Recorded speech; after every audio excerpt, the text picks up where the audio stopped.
Hi, I'm Matt Dennis, engineer paramedic with Humboldt Bay Fire. Here today to talk to the difference between an AED and a cardiac monitor. So on our rigs we have EMT Basic crew and engineer paramedic crews. And the engineer paramedic crews are going to carry the cardiac monitor on their rig, and the EMT Basic crews are going to carry the AED on their rig. And an AED is applied when someone is apneic and doesn't have a heart rate. And basically what we're going to do is we're going to put this monitor on the patient, turn it on, and it's going to advise whether we need to shock the patient. This is going to be the kind of instrument you're going to see at Target, around town, health clubs, that basically the layperson can use as well. Very simple to use. You turn it on, you put the pads on, it's going to tell you exactly what to do.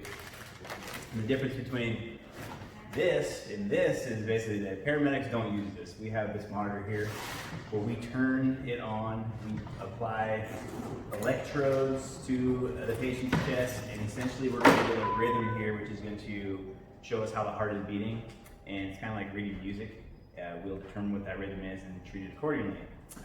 For a basic normal medic way, what we will do is we will apply our standard 4-lead EKG rhythm interpretation leads to the patient, where we can interpret the music that I was talking about earlier and treat accordingly.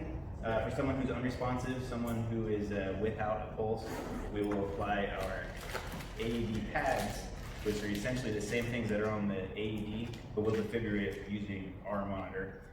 We will interpret what rhythm it is. If it's a tachycardic rhythm, we'll shock it. If it's asystole, we'll start drug therapy and go from there. This is an awesome tool. We can do advanced chest pain call kind of interpretation where we do a 12-lead EKG. We can transmit it to the hospital so we can more quickly get the patient into the STEMI center if that's where they need to go. We have capnography so we can see how their